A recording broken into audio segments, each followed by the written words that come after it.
I would talk about PCAST, and people would look at me like, what in the hell is he talking about?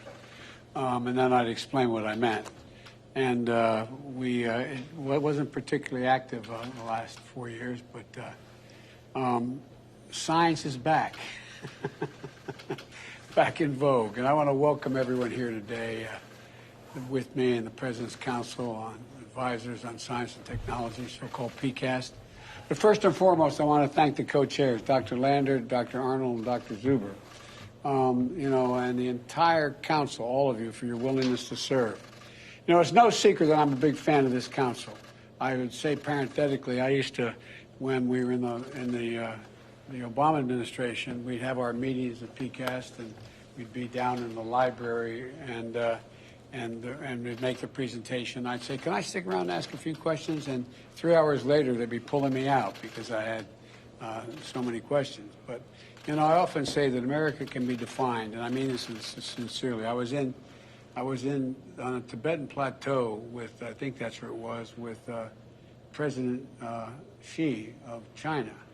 And absolutely true story. And we had been traveling, I traveled 17,000 miles with him here in the United States and then in China.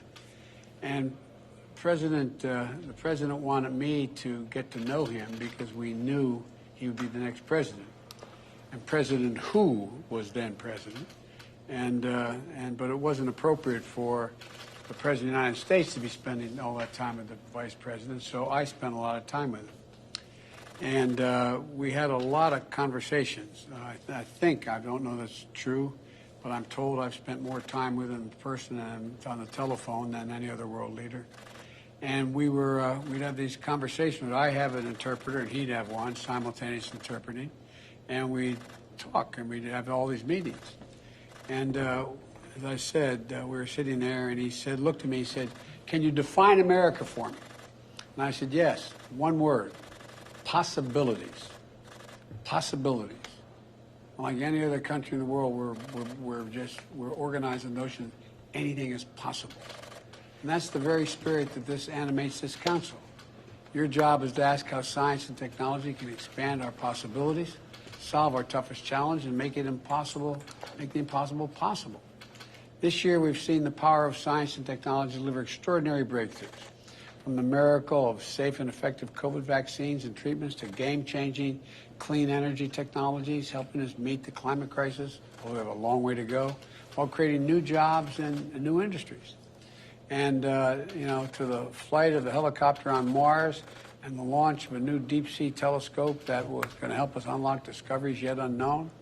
It's essential that science and scientific integrity are again taken seriously and at the center of what we're about as a nation. That scientists have a seat at the table, every table in the government. And that's why this council, to me at least, is so important. But I think it's going to be so important to the United States and to the world. You represent the top of your fields: medicine, mathematics, astrophysics, agriculture, oceanography, public health, clean energy, cybersecurity, nanotechnology, and so much more. The breadth of this council isn't an accident. It's by design. And that there was a time when PCAST didn't include social scientists or medical doctors or, frankly, the voice of women. But today we understand that to harness the full power of science and technology, to meet the challenges we face, we need to hear from every part of the scientific community. And that's why I'm so proud that for the first time in the history of this council, we have a PCAST that looks like America. And I'm looking forward to hearing from our co-chairs about the work we're engaged in, particularly around addressing the disparities in our public health system, meeting the threat of climate change and extreme weather, ensuring Americans' global leadership and innovation, and create a good-paying jobs and win the competition of the 21st century. And so that's what this is all about, in my view. So, Eric, I'm anxious to get started, and I apologize for taking so long, but thank you, thank you, thank you, thank you. And I'm looking forward to seeing all of you in person as we get this COVID issue a little more under control. So thank you very much. Well, thank you, Mr. President. I think what we're going to do is thank the press very much right now and ask folks to step out. And for folks watching by Zoom, it'll be another moment or two, and then will pick up as folks collect their things. Thank you all so much for coming. Sir, can you say declaratively Thank the you, guys. election this Thank fall you. will be legitimate? Thank you. Why are you waiting on food?